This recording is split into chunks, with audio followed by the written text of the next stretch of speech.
Ça, c'est de la transition. Merci à notre réalisateur Jean-Philippe. Dans les Échos du Monde, Marie Mamdjoglou, que vous avez aperçu, bonjour Marie, bonjour, Isabelle. a relevé qu'on parle beaucoup dans la presse étrangère actuellement d'un jeune homme. C'est un blogueur égyptien. Et pourquoi en parle-t-on ? Alors, Wael Ghonim, en fait, il a à un moment donné, c'était le 7 février 2011, pour être précise, il est entré dans l'histoire le jour, en fait, où il a pleuré en direct à la télévision parce qu'il découvrait les martyrs de la révolution égyptienne assassinés pendant sa détention, parce qu'il a été détenu pendant 11 jours exactement. Et des milliers d'Égyptiens ont été tellement émus, tellement touchés, qu'ils l'ont désigné comme le porte-parole de la révolution égyptienne, alors que quelques semaines avant, il n'était absolument pas connu, totalement anonyme.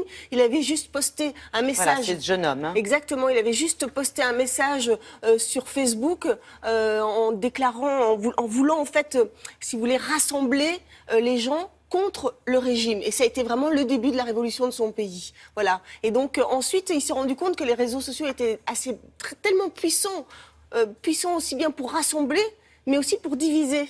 Parce que c'est un amplificateur de rumeurs, les discours étaient de plus en plus haineux. Donc là, il revient aujourd'hui, effectivement, on parle beaucoup de lui, parce qu'il revient avec une nouvelle idée sur le web. Ça s'appelle Parlio.com, c'est une plateforme de débat qu'il veut civiliser. Ouvrir le débat, donc élever peut-être aussi élever le débat, c'est évidemment ouvert à tout le monde. Ça semble quand même encore assez élitiste, on va dire, parce que c'est surtout des intellectuels aujourd'hui, puisque c'est encore en période de rodage. Mais c'est on va dire un projet qui semble très ambitieux. Regardez. Février 2011, on est au plus fort de la révolution égyptienne. On découvre un visage, une voix, un héros. Il s'appelle Wael Ghonim. Il deviendra alors l'icône du printemps arabe. Ce blogueur égyptien a été un acteur clé de la révolution qui a renversé Moubarak en 2011.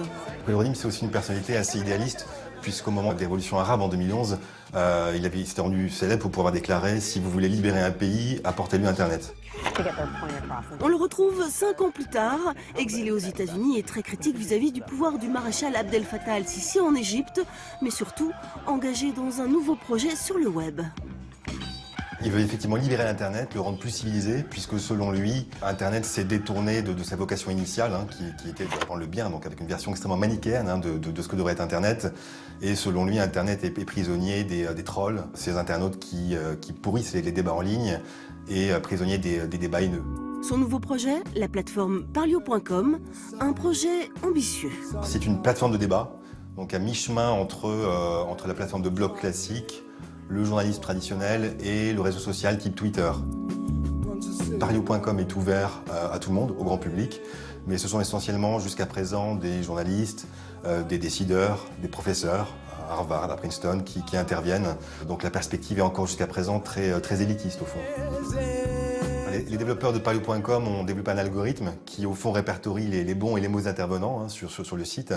Et écarte en fait hein, toutes ces personnes qui propagent des discours haineux, qui pourrissent les débats.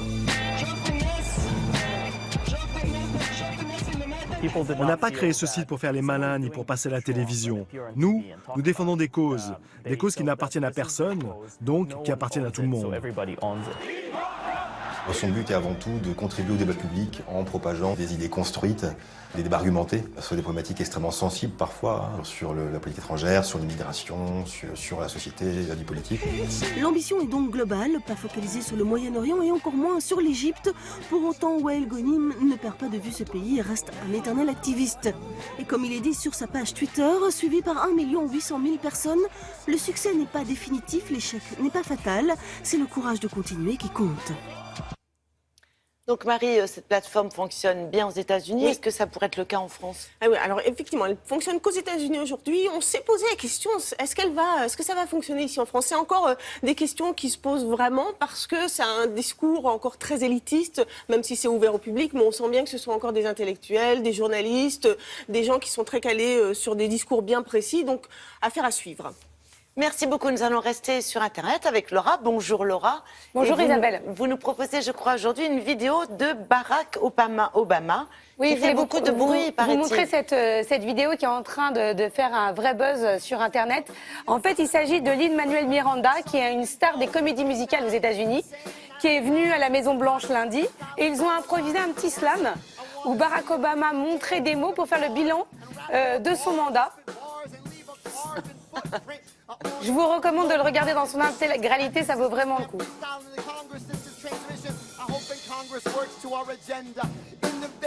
Voilà. On n'est pas prêt de voir ça en France, je pense. Mais ça peut peut-être inspirer notre président, on ne sait jamais. On ne sait jamais. C'est vrai que Barack Obama a quand même beaucoup d'humour et c'est bien américain dans le concept. Merci beaucoup Laura. Tout de suite, voici la météo de Patricia Charbonnier.